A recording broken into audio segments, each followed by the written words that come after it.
Hey, good morning. It's Edna Keefe here live with Mindset Monday. And today our topic is secrets of conscious millionaires.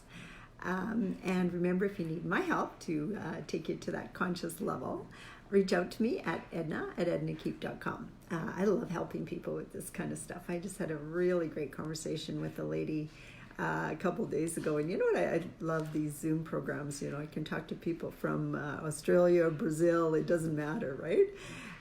So anyway, how do you become a conscious millionaire? Well, first of all, you got to realize that there's other people out there that are working on the same stuff as you are. And again, getting around like-minded people is a really huge thing because being around like-minded people and similar paths as you just makes your path that much easier. You know, you've got somebody else to talk to about your issues and you know, ask questions about, what do you mean by conscious? What's conscious? Well, what is a conscious millionaire? Well, you know, what I like to think of is the secrets of these conscious millionaires is it's an internal knowing. You know, one of the things that I've noticed with the ones that I've been around is that they just know that they can create whatever they desire. It's not a maybe I can, maybe I can't. There's a knowing.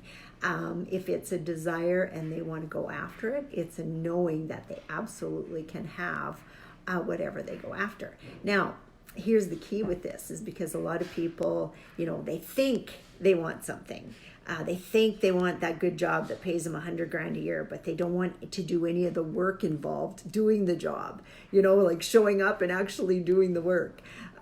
They think they want a relationship where their husband treats them like a queen, and yet they treat their all their dates like garbage. You know, like so there's a big difference between just thinking and really wanting it, because you don't always get what you want, but you do get what you are. So if you are wanting a job that pays you $100,000 a year or $200,000 a year, whatever it is, then you've got to become the person that's worth it. I think I had this conversation with some of you before, but I've seen many times people post, oh, this CEO makes all this huge millions of dollars. He doesn't deserve that. Why doesn't he share it with some of his minimum wage employees? And the fact is, minimum wage employees are worth minimum wage. They're not, the job does not just start paying them better because they show up every day. I mean, you might get a bit of a raise if you show up every day and do what's expected of you. But basically, you just get your wage for that. If you want more, then you've got to study and become more. I've heard of people going from working at a place to ultimately owning a place. Do you think they did that just by being there and showing up for work every day? Absolutely not. They did that by going above and beyond and making their boss feel like, oh my gosh, maybe I got to promote this guy. Maybe, this person has a work ethic of exactly what's needed around here. Because a lot of people think, well, just because they've been loyal to a company for a number of years, that they should get their paid coffee breaks, their paid lunch, their paid holidays, and they forget about all the work that's involved with keeping that job. They think that employer owes them. Maybe they were wonderful employees like 20 years ago, and now they think that they can just coast. Well, pardon me, but that doesn't work. Some of these union employees and stuff, I get a little irritated at we've got some strikes going on in our area, and I tell you, I do get a little irritated by some of it, because it just seems like there's this whole entitlement. Well, the company makes this much money, I should make this much money. And the fact is, companies have so much expenses that people don't even realize, and don't want to realize, of course, because they just see the money coming in. I see that even with their own rentals. A lot of times people who work for you just see all the money coming in, but they forget to look at all the money going out, so that's a big factor, getting to know that. So principle number 1, they know that they can get what they desire. Number 2, they take action to do it. So the little rant I just went on was all about taking action to be the person that you need to be in order to hit the goals that you have. You don't just wake up one day and say, hey, I'm going to be an engineer or an entrepreneur or a multimillionaire, and you're there. There are action steps that you have to take to actually get there. And that's why it's so important for you to be very, very, very clear on what you even want. Another thing I noticed with conscious millionaires is they're grateful for everything. Like I hear that coming out of their mouths again and again. Oh, I'm just so grateful.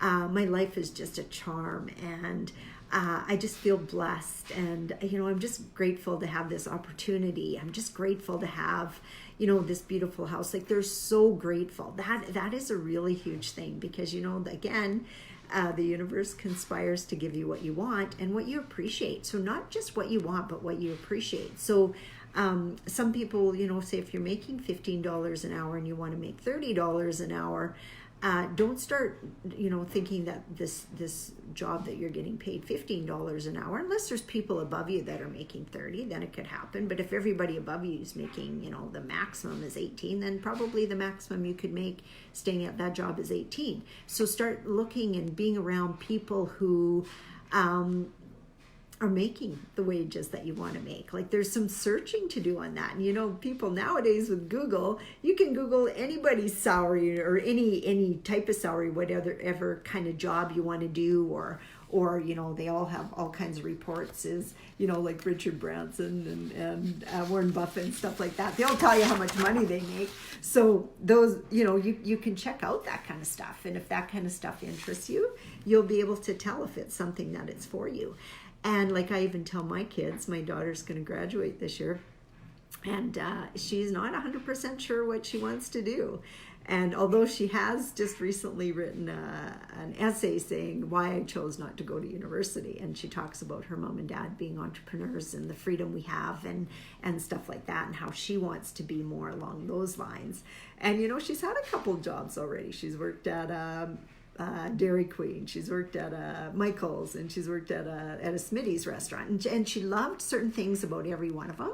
But I think some of the challenges she had is the flexibility. Like you got to be there at a certain time, you got to be there until a certain time, and sometimes even if there's nothing to do. And I remember my first jobs, I absolutely hated being there when I had nothing to do, and it just seemed like I'd rather just go home. Even if I didn't get paid, I'd rather just go home and not get paid. I like to be busy when I'm at a place. And I mean, you can't read a book or anything. You just gotta stand there and look around. So I can totally relate to some of the thoughts that she's thinking. So if you want to expand your life, you've got to expand the way that you think about it. You think about the opportunities. And again, I'll cover off the three. So the three main secrets of Conscious Millionaire are: they know they can create whatever they desire, they take inspired action towards those goals, and they're grateful for what they have now. And also, you can also be grateful and show gratitude for what you have coming too.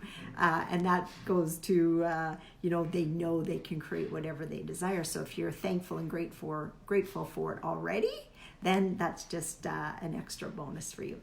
So hopefully that helps you make your Monday an extra great Monday, and we'll talk to you all on Friday. Take care.